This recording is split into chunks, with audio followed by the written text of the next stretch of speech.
आप बताओ। मैं अब कैसे नाराज क्यों हो गए थे? मैं नाराज इसलिए मैंने कहा ये भाई सब बात करना ठीक नहीं है। अब ये वीडियो वायरल होगा कि फौजी जी दिनेश से नाराज हो गए। हाँ, अब ये वीडियो वायरल होगा फौजी साहब दिनेश से नाराज हो गए। नहीं, दिनेश से नाराज क्यों हो जाएंगे। हमारे प्रिय प्रधानमंत्री महोदय जी जुमलेबाजी करते हैं और झूठे जुमलेबाजी छोड़ते हैं।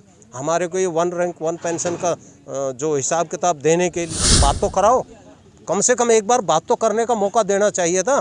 क्या राजनाथ ने उसको एक सिरे से सुना, एक कान से सुना और दूसरे दिमाग से उसको लागू करवा दिया, ऑर्डर दे दिया डिफेंस कार्यालय में, भाई यहाँ लागू कर दो इसको। तो यहाँ गलती हुई है। राजनाथ जी को बिल्कुल जो है इसमें संज्ञान नहीं लिया।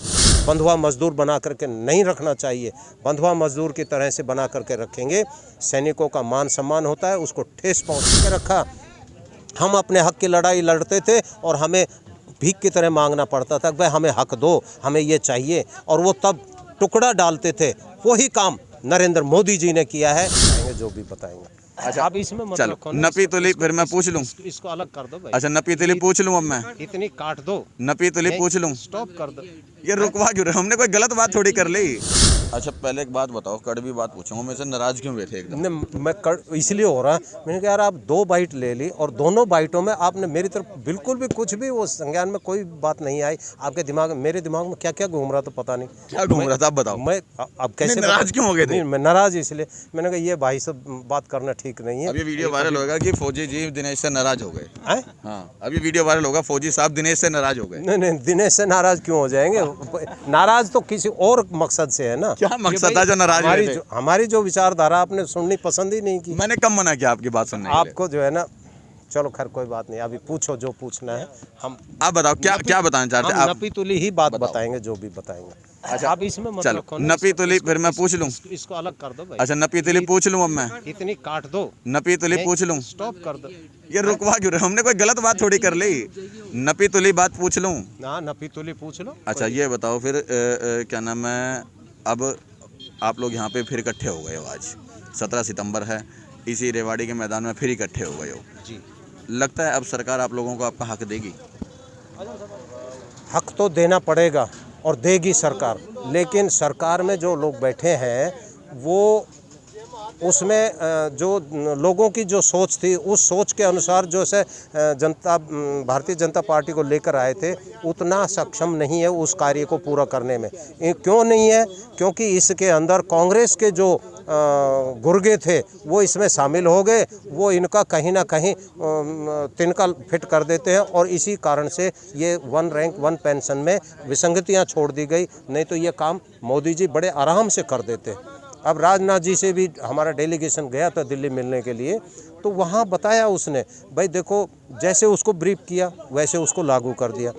लेकिन ब्रीफ करने वाला जो आदमी था, उन्होंने मेजर जनरल जो सतबीर साहब थे, उन्होंने इसको इस प्रकार से किया कि भाई वो सारा हक अफसर लेकर के चले गए। भाई अब वो गलती हो गई। अब गलती किया है तो डिफेंस मिनिस्टर को मालूम होना चाहिए था। कम से कम मेजर जनरल साहब से इतना सवाल तो कर सकते थे कि भाई आपके साथ क्या कोई जेसीओ और या उनकी वीर नारियां कोई साथ है? उनसे हमारी बात तो कराओ। कम से कम एक बार बात तो करने का मौका देना चाहिए था। क्या राजनाथ ने उसको एक सिरे से सुना, एक कान से सुना और दूसरे दिमाग से उसको लागू करवा दिया, ऑर्डर दे दिया डिफेंस कार्यालय में, भाई यहाँ लागू कर दो इसको। तो यहाँ गलती हुई है। राजनाथ जी को बिल्कुल जो है इसमें संज्ञान नहीं लिया। वहाँ बहुत बड़ी गलती है। जो इतने सैनिकों का इनका टाइम वेस्ट हो रहा है, इनके कितना एनर्जी वेस्ट हो रही है। अब क्या उनको तो अपने पगार मिलते हैं, भारत देश का जो है धन लूट रहे हैं, धन इकट्ठा करके वो लूट रहे हैं और उसका ऐश कर रहे हैं। हवाई जहाज़ में घूमते हैं, कहीं होटलों में घूमते हैं। क्यों? क्योंकि उनके पास फ्री का पैसा आता है। देश के सैनिकों के पास एक ईमानदारी और वफादारी का केवल पैसा आता है। उस हिस्से को हमारे देश के नेताओं ने बिल्कुल कगार पर खड़ा करके रखा है। एक कैलाश विजयवर्गीय मैं बहुत अच्छे से जानता हूं, क्योंकि मैं भी भारतीय जनता पार्टी का एक कार्यकर्ता रहा हूं। मैं कार्यकर्ता रहे हो या अभी भी हो? नहीं, मैं अभी नहीं हूं। मैं कार्यकर्ता रहा हूं, प्रदेश प्रवक्ता रहा हूं हरियाणा का किसान मोर्चे का, और मैंने लोहा मिट्टी संग्रह करने के कार्य में भी एक बहुत अहम भूमिका निभाई थी और उसका भी हमें रिजल्ट जो है देखने को मिला। तो कुछ विशेष नहीं, लेकिन फिर भी मैं सरकार की जो कारगुजारी है उससे हम परेशान हैं। क्योंकि इन्होंने जब अगर कांग्रेस वालों को मिला करके ही पार्टी बनानी थी तो फिर इन्होंने ये भारतीय जनता पार्टी को क्यों बनाया, क्यों ले आए इस भारतीय जनता पार्टी का नाम? भाई लाए तो कुछ देश के लोगों ने बहुत कुछ अच्छा सोच करके इनको बनाया था, लेकिन वो खरे नहीं उतरे। अब बहुत सारी बातें हैं। हमारे प्रिय प्रधानमंत्री महोदय जी जुमलेबाजी करते हैं और झूठे जुमलेबाजी छोड़ते हैं। हमारे को ये 1 रैंक 1 पेंशन का जो हिसाब किताब देने के लिए उन्होंने बहुत दिनों से ये कहते रहे, बोला भाई अब की बार 15 अगस्त पर दे देंगे। 15 अगस्त में निकल गया, बोला भाई 26 जनवरी पर दे देंगे। अब की बार इसका बढ़ा हुआ हिस्सा जो है 15 अगस्त पर फिर दे देंगे। और इन्होंने पूरा 8 साल 9 साल का जो समय था वो निकाल दिया और अभी तक जो है विसंगतियाँ नहीं हो पाई है। तो हमें बड़ा दुख है, खेद है।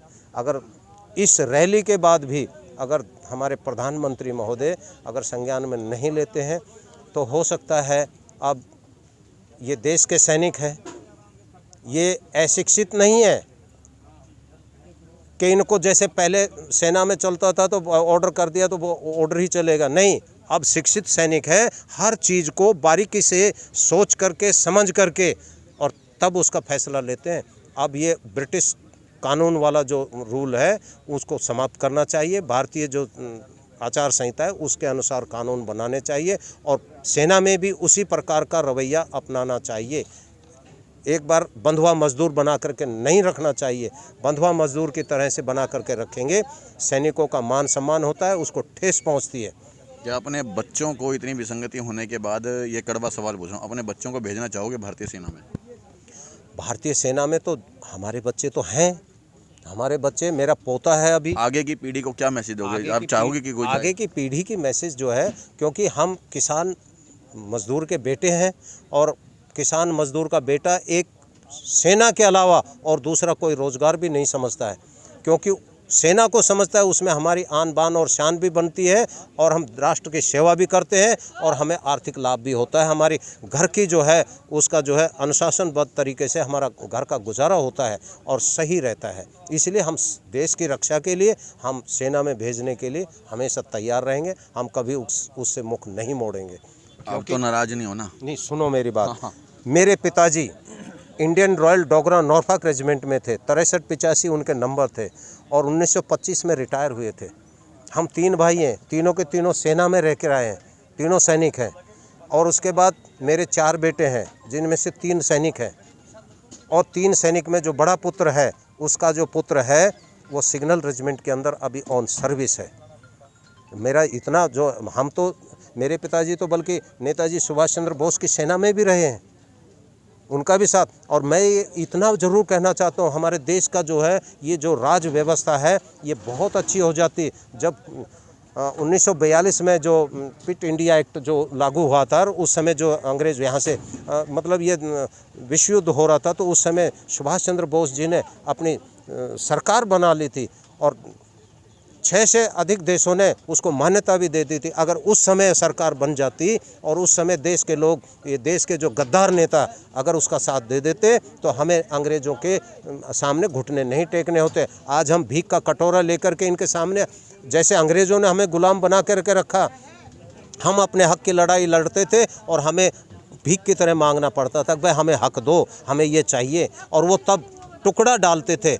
वही काम नरेंद्र मोदी जी ने किया है कि सैनिकों का, क्योंकि कांग्रेस सरकार ने कभी नहीं किया, क्योंकि 40 साल लटका के रखा उस केस को, और भारतीय जनता पार्टी ने उसको लागू तो किया लेकिन सही तरीके से लागू नहीं किया। इसके लिए हमें दुख है, ऐसा दुख हमें अंतरात्मा में बहुत ज़्यादा है, क्योंकि हम पूरे सैनिकों के जो इसमें भारतीय सेना भी है, नौसेना है, जल सेना है, थल सेना है, सबका है और सभी सैनिकों के मान सम्मान को ठेस ना पहुँचे। इसलिए नरेंद्र मोदी से हम करवद प्रार्थना करते हैं कि आप श्रीमान जी सैनिकों के हक़ को जल्दी से जल्दी इसको लागू कर दीजिए। इसमें देश का भला है, आपकी पार्टी का भी भला है, वरना आपकी पार्टी को शायद हो सकता है 2024 में कुछ नया इतिहास रचता हुआ दिखाई देगा।